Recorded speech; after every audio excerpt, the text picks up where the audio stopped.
Hi, Aimy Steadman. How are you? I'm good. Thanks for having me. How are you? I am fantastic. Thank you so much for joining me. It's such a pleasure to have you here. So, Amy, Beatbox, we just talked offline and you say you are now in 48 states. Yes, Congratulations. thank you so much. Yes, we started our company back in, 2013 in Texas and just a few hundred stores and now getting out there and trying to be in every store we can. So, it's been quite a journey. So, you started in 2013, so it's almost 10 years, but I know like one of the propelling parts of why you blew up was the fact that you were on Shark Tank, and everybody wants to know about that experience. So, can you talk about that? How that Absolutely. happened? So we first started the company, in college. We were in entrepreneurship club starting this thing. And so the first year or two of the company, we were, still had day jobs and things like that, but I would spend most of my weekends in stores handing out samples. So trying to get people to try Beatbox and give me feedback on it because it was a brand new product, brand new brand. And so we would always get people saying, "You should go on Shark Tank. You should go on Shark Tank," when we would do like our in-store demo pitches. And so the 2013 during South by Southwest or 2014, we went and interviewed for the casting call for Shark Tank. And then eventually we're able to get on the show summer 2014, and then it aired October 2014. And so that was definitely like I got to quit a day job, like, we got in front of millions of people, and that was kind of the official launch of the company, I think, because finally so many people had seen it.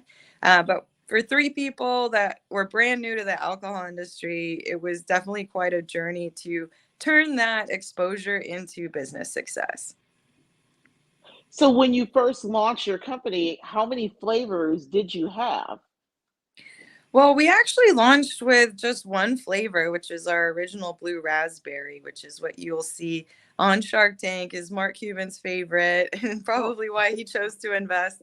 But also, our most popular flavor traditionally. But since that time, we've actually expanded to 8 different flavors. wow. And the way that we do our flavors is, I don't know if you've tried Beatbox before, but it tastes like party punch. So it tastes like blue raspberry, fruit punch, pink lemonade, all of these kind of non-alcoholic flavors that people are used to and love, but a boozy version of that. So, we call them classic flavors with a kick. And so when we work with our formula developers and things like that, we're always trying to target those nostalgic flavors, but make it Hmm. its own with beatbox and the boozy kick to it.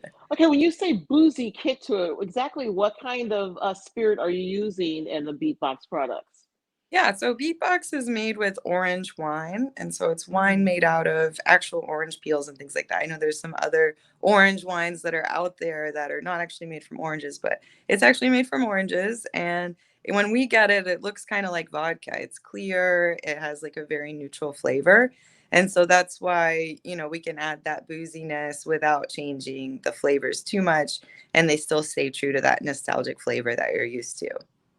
Is that where the sugar comes as well? Because I know you have very little sugar or no sugar at all in your product. So can you talk about Yeah. that? So we have now today an 11%, traditional beatbox line, which is the same beatbox that you saw on Shark Tank. And that's a low sugar product. So we use a blend of sugar and then other sweeteners to make sure that it has a great flavor, but doesn't have a lot of extra calories in there. But as we know, alcohol has sugar. So there's always a little bit in there just because it's alcohol, right? We also developed a zero sugar line of our beverages. Is actually a little bit lower ABV as well. It's 6%. And so, from the alcohol side and from having no added sugar, there's a lot less calories in those. And so, those are great options for folks that are trying to have something a little more sessionable, um, you know, or watching their sugar. When did you come out with the low ABV, very low sugar line? We actually came out with that one last year, so it's only been around for about a year. So it's pretty new, and people are still getting to try it. Are they in the same flavors or do Yeah, they're okay. actually all the same Okay. flavors. So we just took the same fruit punch, blue raspberry, etc., but created an all natural, lower ABV, zero sugar version of it for I always joke like we started the company when I was 23 years old, and so there's BeatBox for the party demo, and then now that I'm 34, there's a low sugar, lower ABV version for those of us that still want to have a good time, but looking for slightly different features in our products, right? Now, what were some of the challenges that you found when you were making these low ABV, no sugar products? Um, to you wanted it to be taste the same or very similar to your original products. So, what were some of those challenges you faced? Yeah, absolutely. Anybody that's familiar with formula development knows it's definitely a, trial and error process to make sure that it tastes right. And when you're using completely different ingredients, sometimes you just have to orient around, we need to create a really delicious product, and then, we want it to match, but we don't want it to, the most important thing is that it's extremely delicious. And so if it doesn't match 100%, that's okay with us as long as we still feel like the consumer would enjoy it just as much or more. Um, Talk about some of the flavors. I know you have a peachy one. There's a watermelon one. I saw cranberry. I remember that one. Yeah. And so I want you to talk about how you came up with some of these flavors. I know you said that you wanted to do some of the nostalgic flavors, but did you have like a team of people who came up with these final flavors? How did that come about? Yeah, so we originally tested just every different kind of mixer that you would have, like all Sounds like different fun. juices, and yeah, it was a very good project. And the blue raspberry lemonade was something that was consistently the winner. And so, like I said, we launched the company with that flavor. And then when we looked to expand, we just looked at, similar flavors that were in that vein of, like perhaps candy type flavors or those type of nostalgic flavors that we were used to and generally liked, and then just started testing them. And so we always have a lot of feedback from our fans and our people that enjoy Beatbox. And so like we have a Discord, which is like a digital community of over 4,000 super fans of Beatbox that help us pick flavors and packaging and all that kind of stuff. So we really always are in communication with our community to make sure that this is a product that they love that we should come out with. So that's how we've been coming up with flavors to date, is our fans tell us what to do, and we try and look at the market and what's popular, and make something that we think would be delicious with the Beatbox formula, because not every flavor tastes great with the orange wine, not every flavor tastes Hmm. great with what we're doing. And so we have to make sure, like I said, most important thing is that it's delicious. So we don't let anything leave that doesn't taste great. So how long did it take you to come up with the perfect formulations for these low ABV, sugar-free variations of your original? Did it take a few months? Did it take a few weeks? Exactly how long did that take? Yeah, like you mentioned the cranberry flavor. So that was a really interesting project, because I don't know if you remember on TikTok in 2020 there was an artist called Dogface who just rode his skateboard down the street drinking the cranberry juice and listening to Yes. Fleetwood Mac. So we actually partnered with him to do a cranberry flavor, Cranberry Dreams. And so from beginning of that project to when we launched it was only like 6 to 9 months. And so it Oh, was a very wow. quick turnaround. The formula development piece can go quickly. We have great flavor partners and things that help us to work on those formulas, but we also have two people internally that are, formula scientists, beverage development scientists, that this is their special talent. And so I would definitely want to credit them with all of the great work that went into it. But yeah, typically months, not years, and not weeks. Definitely, it definitely takes at least 2 or 3 months for us to go back and forth and make sure it's solid. Okay. So in 13 years, you've come up with 8 flavors. And you've got these beautiful boxes. You don't have any on you, do you, by any chance that you can No, I display? could definitely Okay. send you some so we can display them, or send an image or something. Yes, Okay. absolutely. Um, so 13 years, you got these 8 flavors, and you're having fun with these flavors. Any new products you think you want to do outside of the booze box or beat Yeah, box? yeah. Yeah, absolutely. Well, we're still a relatively small company compared to some of the giants in the alcohol beverage industry, and so while we have some great products, great flavors, but as a challenge as a small business, it's really more getting them out there than developing the Mhm. products, right? It's difficult in alcohol. You can't just sell it online. You can't just, do it anywhere, Wow. and so actually getting the products into stores is more of a challenge than developing the products, and so for us, that's our challenge at the moment is let's get BeatBox out there in as many stores as possible so that we can continue to innovate and develop new products that will actually see the shelf one day. It's totally fun for me to come up with products just for me and my friends, but it doesn't really mean much unless we can get them out there into retail, right?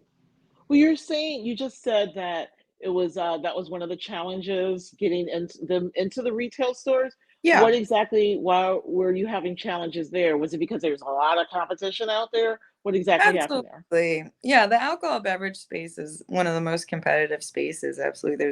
Everybody loves cocktails, so there's always people coming out with new products. And of course, we have some really, really big companies in the space that are always coming out with innovation as well. So it's just a struggle to, stand out among the crowd and make sure that all of your partners know how that they're making money with you and what is this, what is Shark Tank, what does this taste like, what are you guys doing, what's this social media stuff. So we just try and do our best to communicate the trend that is beatbox and how viral it is with consumers and hope that they'll consider us for their placements. But we're currently in about 40,000 stores and on Wow. a race to get to 70,000. I think once we get to 70,000 we'll be more of a household name, a top RTD in the country. And that's just a big milestone for us at the moment. RTD, ready to drink? Correct. Yes. Okay, so Pre-mix you just pour it cocktails. over ice. And that's right. Yep. Or just throw it in the fridge and drink it directly from the Tetra Pak. That sounds like fun. So, how did you come up with the idea to make them ready to drink in that cute little packaging that you have them in?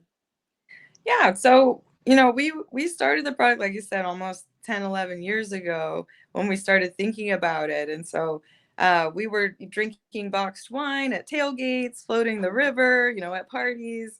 And then we were also drinking products like Mike's Hard Lemonade and Bud Light Limerita, because this is like back in 2010. Four Loco had just had their big year, breakout year.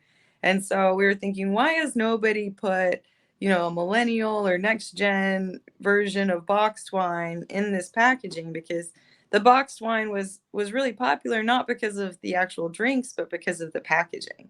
And so Mm, we just really wanted to combine the trends of millennials and Gen Z moving away from traditional beer and wine to more of the flavored products, and then using that eco-friendly and shareable packaging format with boxed wine to combine the two and create beatbox. And actually my co-founders and I are all obsessed with music. I was a college radio DJ when we were working on this project, and so we said, how can we make it to where we have to go to music festivals all the time, right? So that's what we built the brand around, music and beatbox, because it was the center of our social life. And so we wanted the brand to bring people together just like music does around the world. So that was the inspiration behind the whole brand. I love it. I love music, so I always think every time I see it, I'm like beatbox, and I want to like rap or Time to something. dance. Time to party. So thank you for explaining that. And I saw your website, and I saw that you're on a lot. You do a lot of festivals, so Yes. that explains a lot there. Yes. A lot of alcohol beverage companies, when you go to a bar, you'll see them doing promotions at bars and things like that. Or if you go to like a winery in the Napa Valley, that's like the full experience where you learn everything about the products and things like that. For us, our Napa Valley is the music festival. If you drink beatbox at a music festival, you're getting the full experience of what it was meant to be. So we really love for people to be introduced to the brand that way. So and next time they're, having a smaller event or hanging with their friends in the pool, they can bring a little bit of that music magic and excitement to their event. Okay, and finally, Amy, I just wanted you to talk again about the emergence of low ABV and uh, zero calorie or sugar free cocktails entering the space, and how Yeah. big that is, and how, you know, how that's come to be. Yeah, I mean, I think it's definitely like a new trend. You know, we've seen a lot of the soda companies and other non-alc companies embrace zero sugar and those kinds of things for a while now. And so I think you just kind of see it hitting the alcohol beverage industry a little bit later. But I mean, I think, you know, this next generation of consumers, it's not just like sugar and things like that. We have a lot of expectations from our consumer brands, from being eco-friendly to being, you know, more healthful, more flavorful. You know, we have really high expectations now. And so I think, you know, making sure that we're taking care of folks and their expectations is the new standard. You know, I don't think you can base the whole company on being low sugar now. You know, it's like everybody's doing it. It shouldn't really necessarily be what your whole brand is about. It's just like consumers are looking for those things now. And so you need to be able to offer that. Fantastic. And you're in California right now, and is there anything particular that you're doing out there with your brand? Yeah, we're doing some different music events and things like that. As I told you, our music festivals are how we, you know, make a big impact with our consumers. And so this weekend we've got some music events. Next weekend we've got a music festival in Las Vegas that I'm going to go to as well. So we are just enjoying festival season here at BeatBox Beverages and hope to see some of y'all out there and we have a cocktail together and dance. Awesome. Awesome. And before I let you go, you have to, I know they're like all your children, all the different flavors. Yes. So which one is your favorite? Let's say, I don't know, you're listening to, let's see, I don't know, you're listening to hip hop music. Which one would you be drinking? Ooh, okay. I love the fruit punch and I love the mango. Those are Oh, kind of my two go-tos. And also, I have to mention it, you can throw them in the freezer and they make like boozy snow cone type slushies. And well, you should have so, told me that. so yeah, listening to some hip hop by the pool, drinking or you know, eating a frozen mango slushy beatbox, that sounds perfect to me. That's awesome. Okay, well, thank you so much, Amy. Congratulations on everything. And, you know, I'm rooting for you to get into those last two states. Yes, absolutely. We're coming for you, Hawaii, Alaska. Right Thank you so on. much, Audarshia. Appreciate the time. Thank you. Thank you so much.